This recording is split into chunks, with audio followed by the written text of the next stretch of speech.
नमस्ते, मी श्रद्धा दिलीप मुळे. तुमच्यापैकी किती जणांना माहीत आहे की जगातील सर्वात मोठी गुंतवणूक कोणती? चला तर मी सांगते. ती कोणतीही बिल्डिंग नव्हे, ती कोणतीही कंपनी नव्हे, तर ती म्हणजे मानवी शिक्षणात केलेली गुंतवणूक.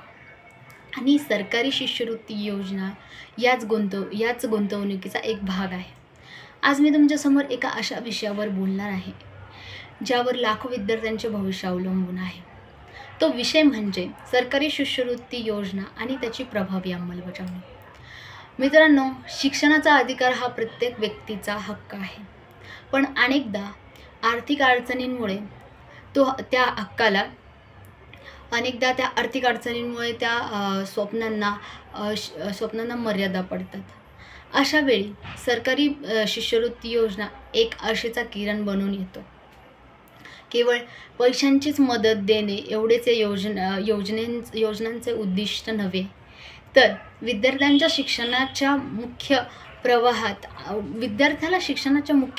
आणणे, उच्च शिक्षण घेण्यासाठी प्रोत्साहन देणे आणि एक सशक्त व सुरक्षित समाज हे त्यांचे प्रमुख उद्दिष्ट आहे. आपल्या देशात शिक्षणाला नेहमीच उच्च स्थान दिलेले आहे आणि जसे की डॉक्टर बाबासाहेब आंबेडकर म्हणतात की शिक्षण हे वाघिणीचं दूध आहे आणि जे कोणी ते दूध पिईल ते गुरगुरल्याशिवाय राहणार नाही. तर शिक्षण हे दूध सर्वांपर्यंत पोचवणे हे मोठं आव्हान होतं. गरीब आणि वंचित कुटुंबातील विद्यार्थ्यांसाठी शिक्षणाचा अधिकार, शिक्षणाचा हक्क खर्च पेलावणं कठीण असतं. सरकारी शिष्यवृत्ती याच अडचणीवर मात करून प्रत्येक विद्यार्थ्याला समान संधी देऊ इच्छितात. आणि महाराष्ट्रातील आणि देशातील काही महत्त्वाच्या योजना आहेत, जसे की राजश्री शाहू महाराज शिष्यवृत्ती योजना. ही योजना उच्च शिक्षण घेणाऱ्यांसाठी विद्यार्थ्यांसाठी आहे, ज्यात मराठा आणि कुणबी समाजातील विद्यार्थ्यांना विशेष मदत दिली जाते. डॉक्टर पंजाबराव देशमुख वसती गृहनिर्वाह भत्ता या योजनेमुळे ग्रामीण भागातील विद्यार्थ्यांना शहरात शिक्षणासाठी येणाऱ्या विद्यार्थ्यांसाठी आर्थिक अडचणी दूर होतात. भारत सरकारची मॅट्रिकोत्तर शिष्यवृत्ती योजना, जसे की अनुसूचित जाती, जमाती, इतर मागासवर्गीय आणि अल्पसंख्याक समुदायिक विद्यार्थ्यांसाठी उच्च शिक्षणासाठी आर्थिक सहाय्य करते. प्रगती शिष्यवृत्ती योजना, जसे की AICTE तर्फे चालवली जाणारी ही योजना तांत्रिक शिक्षणासाठी मदत करते. शिष्यवृत्ती योजनांची अंमलबजावणी ही पूर्वी खूप गुंतागुंतीची होती आणि वेळखाऊ होती.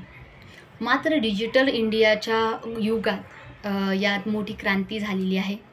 MahaDBT पोर्टल हे तुम्हाला माहितीच असेल. महाराष्ट्रात शिष्यवृत्तीसाठी अर्ज करण्याची प्रक्रिया या एकाच पोर्टलद्वारे ऑनलाईन करण्यात आली आहे आणि यामुळे अर्ज करणे सोपे झाले आहे. यामुळे वेळ वाचला, कागदपत्रांची पडताळणी जलद होते, थेट लाभ हस्तांतरण, शिष्यवृत्तीची रक्कम आता थेट विद्यार्थ्यांच्या बँक खात्यात जमा होते. यामुळे वेळेची बचत होते आणि भ्रष्टाचार कमी होत आहे. ऑनलाईन पडताळणी, आधार कार्ड आणि इतर डिजिटल कागदपत्रांमुळे अर्ज लवकर तपासले जातात. त्यामुळे प्रक्रियेला अजूनच वेग येतो. जागतिक दर्जाचे शिक्षण, परदेशात उच्च शिक्षण घेऊ इच्छिणाऱ्या विद्यार्थ्यांसाठी ही योजना आहे. शिष्यवृत्ती योजना आहे. ही योजना विद्यार्थ्यांना जागतिक स्तरावर संधी मिळवून देते. प्रिय मित्रमैत्रिणींनो, मी एवढेच म्हणेन की आपल्याला या योजनांचा लाभ घेऊन आपले स्वप्न पूर्ण करायचे आहे आणि शिक्षणाच्या जोरावर आणि उच्च शिक्षणाच्या जोरावर देशाच्या प्रगतीत योगदान द्यायचे आहे. एवढंच म्हणेन. धन्यवाद.